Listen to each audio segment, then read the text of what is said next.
Yo tout le monde, c'est Ato, j'espère que vous allez bien. Aujourd'hui on se retrouve dans une nouvelle vidéo. Dans cette vidéo on va faire un débrief du Grand Prix de Spa où il n'y a pas eu de Grand Prix, mais on va faire un débrief de ce week-end de course quand même parce que c'était des conditions assez spéciales. Juste petite information avant de commencer la vidéo, maintenant mes vidéos vont sortir le mercredi parce que comme je vais faire des débriefs de Grand Prix, si je sors mes vidéos le samedi comme d'habitude, ça va pas être ouf d'avoir le débrief une semaine après le Grand Prix. On commence directement ce débrief du Grand Prix de Spa-Francorchamps. C'est parti. Donc à la base on nous annonçait un week-end assez pluvieux, on a eu de la pluie le samedi et le dimanche, un petit peu le vendredi aussi avant le début des essais libres, mais rien de méchant. En fait il y a des pilotes qui sont sortis en intermédiaire au début parce qu'il pleuvait au niveau de la pit lane, sauf que comme le circuit de Spa-Francorchamps c'est un très très grand circuit, c'est-à-dire qu'il y a des zones où il peut y avoir de la pluie et d'autres non. Donc c'est-à-dire qu'il y a une partie du circuit qui était totalement sèche. Donc certains pilotes qui sont sortis en intermédiaire, ils sont direct allés mettre les pneus slick. Mais la piste était très froide, il n'y avait pas beaucoup de grip. Donc on a vu par exemple en FP1 Raikkonen et Tsunoda partir à la faute. Mais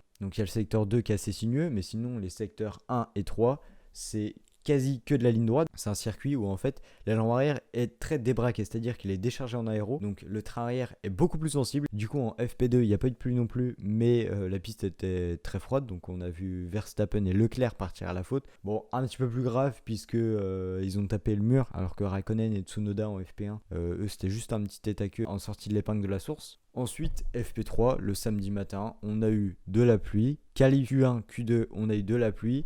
Q3, on a eu beaucoup trop de pluie. Vettel avait fait l'appel à la radio, a dit ouais, faudrait un drapeau rouge parce que là, ça devient très dangereux, ce qui est totalement normal. Sauf que la direction de course a décidé que ça nécessitait pas de drapeau rouge. Et donc, du coup, on a vu Norris qui s'est planté dans le raidillon. Donc, en fait, il a perdu l'arrière. Après, il a tapé le mur. Mais en fait, ce qui est très dangereux, du coup, dans ce raidillon, c'est que c'est les zones de dégagement.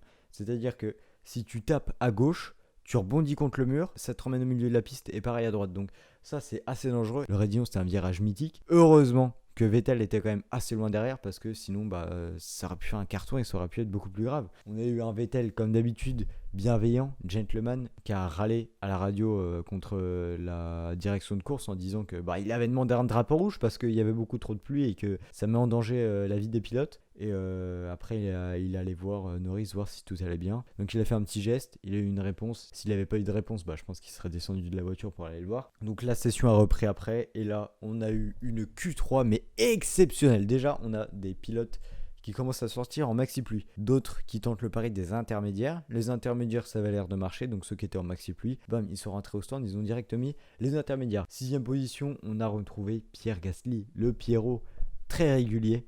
Pour la 9ème fois de la saison, il est dans le top 6 en qualif. Honnêtement, c'est plutôt pas mal. Et l'AlphaTauri, on voit qu'il connaît vraiment la voiture, il connaît vraiment les limites de la voiture et qu'il sait tirer le maximum de son AlphaTauri. Et honnêtement, ça c'est très bien pour la France d'avoir un pilote comme ça. On va pas se mentir. Pierre Gasly, on veut tous le voir dans un top team. Ensuite, en P5, on a retrouvé un Sébastien Vettel, plutôt pas mal puisque l'Aston Martin, niveau performance, elle n'est pas au niveau attendu cette saison. En 4ème position, on a retrouvé Mister Daniel Ricciardo. Daniel Ricciardo, c'est très bien pour lui. C'est très bien pour lui parce que Ricciardo, ça contraste un petit peu chez McLaren. Donc c'est-à-dire que depuis le début de la saison, on a un Norris qui fait des podiums, on a un Norris qui est assez régulier dans le top 5, dans le top 4. Et honnêtement, Daniel Ricciardo, on voit par exemple qu'il est en lutte avec la voiture, que c'est une voiture qu'il maîtrise pas totalement et donc il a beaucoup de difficultés, il a des difficultés pour passer en Q3 et honnêtement Ricciardo c'est bien, cette P4 ça lui a peut-être redonné un petit peu de confiance dans la voiture et j'ai envie de dire tant mieux pour lui. Et peut-être que sur la deuxième partie de saison du coup il va réussir à mieux maîtriser la voiture, il va réagir et il va plus aider Lando Norris et McLaren dans la lutte contre Ferrari au constructeur. Ensuite, en 3ème position, on a retrouvé un Hamilton qui pouvait littéralement rien faire contre les deux flèches qui étaient devant. Russell P2.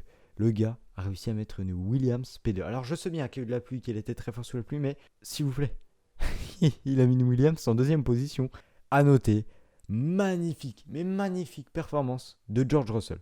Ensuite vient le dimanche, vient le moment le plus flou du week-end. Le matin, il y a eu la course de F3 et de Porsche Super Cup, il me semble. Et l'après-midi, beaucoup plus de pluie. Donc le départ au début est repoussé. Ça passe de 15h à 15h20, à 15h25 et c'est repoussé. Ils font 2 tours derrière le safety car, sauf que le plafond de nuages est beaucoup trop bas et qu'ils peuvent pas faire décoller un hélicoptère s'il y a un pilote qui se crache. Et puis il n'y a aucune visibilité, c'est horrible. Mais au lieu que la direction de course dise bon bah voilà, Grand Prix annulé, il y a trop de pluie. De toute façon, sur les radars, on voit qu'il y a encore plus de pluie après, parce que c'était vraiment le cas, hein, ils annonçaient encore plus de pluie après. Bah non, à 18h17, ils se sont dit bah tiens, on va faire quelques tours derrière la voiture de sécurité, on va attribuer la moitié des points.